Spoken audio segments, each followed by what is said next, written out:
Winter is a great time to target snapper in shallower reef systems along much of the New South Wales and Queensland coast. Soft plastic techniques have become a proven way to consistently catch these great sport fish. It's waking up. Oh, hello. Here we go. That's a better fish. That's a better one. That's a better one. Oh, yeah. That's the happen. Yep, ate it on the drop. How good's that? It's important to watching that line, Steve, as they drop sometimes.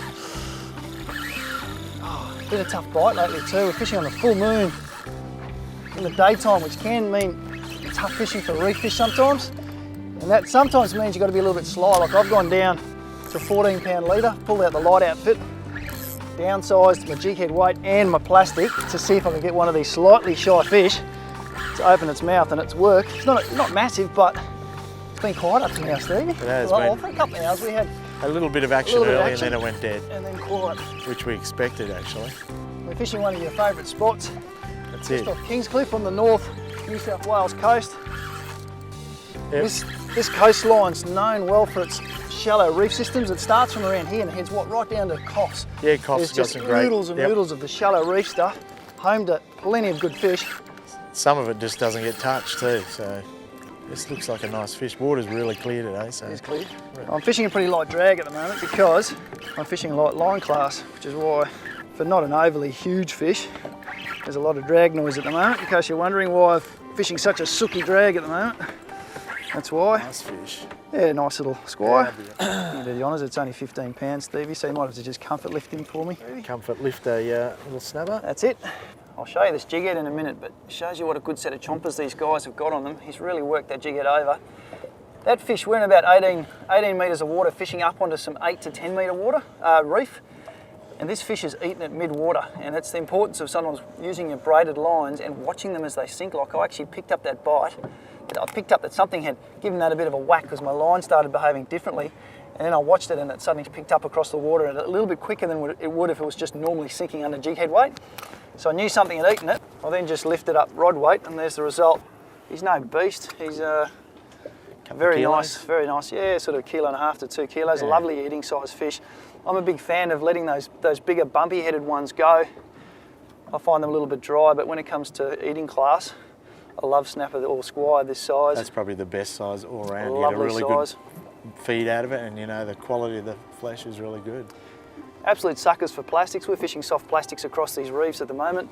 There are other lure types and baits that you can use for these guys in this type of country, but working in a drift style fishing and working the shallow reefs with your soft plastics, trying different sizes and weights, can reap the benefits, I reckon, Stevie. Where there's one of these, normally a couple more, so we might get him into a live well. I'll get a photo later on, but while they're here, we'll make hay while the sun shines. Yeah. So school size fish, there's one we caught. It's one we caught this morning, a few hours ago now. How does it go? Here's one we caught earlier. Here's one I prepared for you a little bit earlier on. Benefits of a nice live well and keeping your fish going until you're ready to take them home at the end of the day.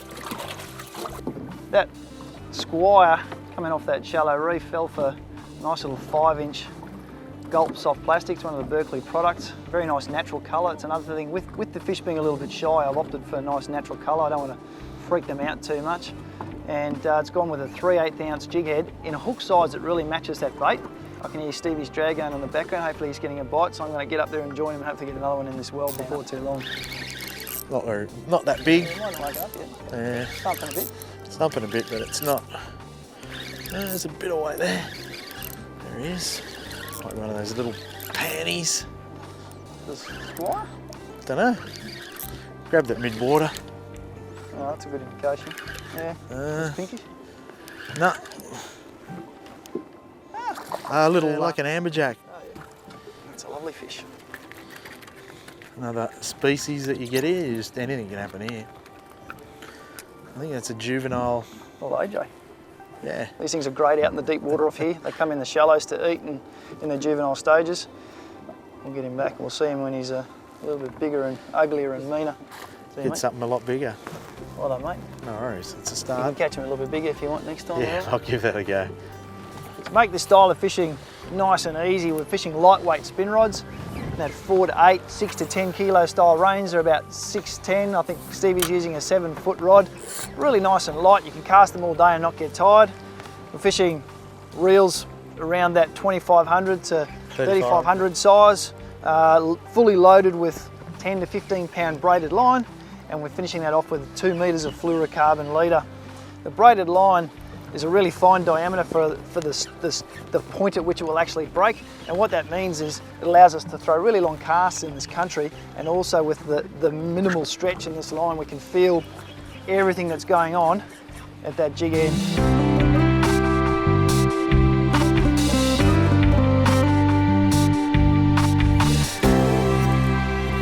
Get that out of it. Let's flick it out. Now we've got a 4-inch minnow in disco colour, which is a pearly pinky, and got lots of little colours on it. 1/4 ounce jig head and a 1/0 owner hook. A great little fish. We usually let all the big ones go and just keep the eating size. You only take what you need, and they'll always be here. Yep. This normal for the start of winter off the southern Queensland, northern New South Wales coast? Yep, they push right in the shallows, and they come in numbers of fish. You get a school of mixed sizes too, so you get a lot of little fish coming in with some of the big fish. So it's just mixed, and it's good fun. You just don't know what you're going to hook on that next cast. No, that's right. But winter is the time for them on these shallow reefs in northern New South Wales, southern Queensland. So yeah, the funny thing is the water's about 19 degrees, just under. And it's funny that the fisheries all around Australia seem to coincide with that sort of temperature. So Melbourne sort of comes on. The spring starts to get up from 17 to 19, and away they go. So there's something in the temperature, and it obviously sparks them off to spawn.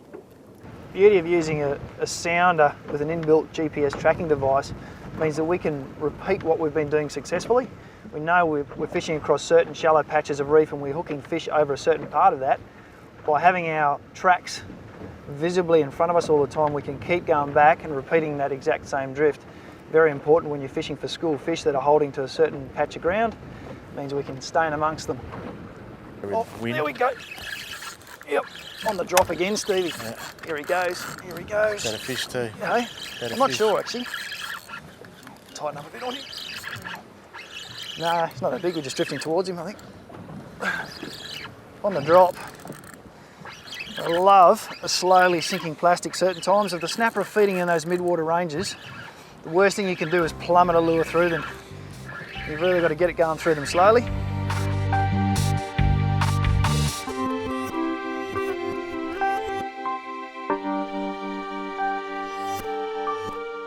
Nice little fish. He's legal but small, I'm going to let this one go. But there you go, that 5-inch jerk shad. We're fishing a 1/4 ounce to 3/8 ounce heads between us, and that gives us that nice slow drift through the water. These guys have now, on the certain part of the tide, come up and they're feeding quite actively. All we're doing is slowly sinking lures through them, and it's bringing them undone. Nice little pan-sized snapper. He's probably just touching the legal size, but we've got a couple for dinner now. We'll start putting them back. We've had some fun. We'll get him back in the water and go and join his mates. See you next time. Here we go. Bite. Yeah. Nice. I don't know what it is. A little bit deeper. Yeah, it was on the bottom nearly, that one. Small one. Yeah, real small. Squirry, little fella. We'll get him in and we'll just get the hook out of him quick and get him in. Back in the drink. Nice little one. That one grabbed the plastic a little bit closer to the bottom, and that's the beauty of fishing jig heads and soft plastics. We're fishing the whole water column. We can find a fish in the top 3 metres, or that one was probably 2 metres off the bottom. Beauty of fishing a lure that lets you fish that whole water column, you're showing it to fish all the way down. I'll let him go. Just drop him. See ya. Catch a big one next time, eh, Steve? Yeah, I'm trying, mate, trying. The retrieve we're using at the moment is developing long drifts through the zone that we want to fish, and with a nice wind behind us, we're able to cast plastics a long way ahead of the boat. As soon as that plastic's in the water though, we're getting really particular about how we manage the line. We engage the reel, and because we're drifting onto the plastic, we're trying really carefully to keep the belly out of that line. We're slowly winding back line without actually pulling the plastic towards us. And what that does is it allows the plastic to slowly and subtly drift down through the water column. The strategy is really to cast it out, let it subtly drift through that top part of the water column. As soon as it hits the bottom, we give it a bit of a jig. We jig that up and down a few times, and if no fish grabs it, we then wind it back, start the whole procedure again. It allows us to fish that whole water column and at the same time drift through a really nice patch of shallow reef and show our lure to as many fish as possible. A big turtle or something like that. I don't know about that. I don't know. That was weird. That was weird. I don't know about that. Could have been the bottom too. Well, could have been the fish of the day. Yep. Gotcha. Ah.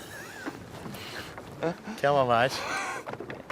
I'll just give it Stevie stick for losing fish. Oh, he came back. I don't reckon it was him. Hey? That would have been his mates. No, he's back. Here he goes. He might give me another chance here. Nah, little fish.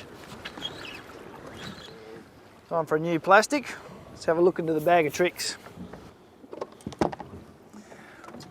One thing I like to do at home is separate a lot of my plastics. Because they come in plastic bags, I often like to open those bags and mix up an assortment of plastics I think I'm going to use on a day and put them into a mixed Tupperware like this one. I keep the juice in them to keep them nice and fresh. The benefit is that when the fish are on and things start getting a bit hectic, I'm not suddenly scrabbling around through lots of bags of plastics with slippery hands trying to open them and not doing things that well. To have a nice mixed bag of plastics means I'm much more likely on the water to experiment with different sizes and colours because I'm a bit lazy sometimes. It doesn't mean I have to go away and open up a whole new bag of plastics. I've got a nice assortment there. Might try a 7-inch natural colour or I might try a 4 or 5-inch bright colour. I've got that option right in front of me. Just means I fish a little bit more efficiently when I'm on the water.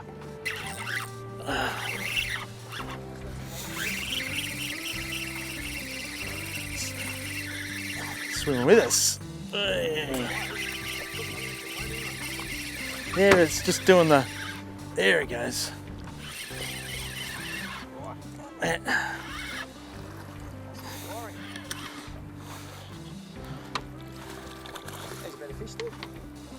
He is, but he only just hooked. I might get you to comfort lift him, mate.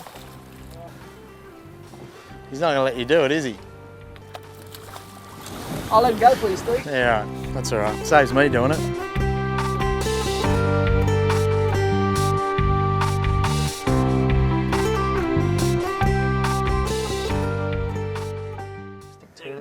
It's Bill Klassen here from The Fishing Show, and if you like this instructional video and want to learn more, it's simple.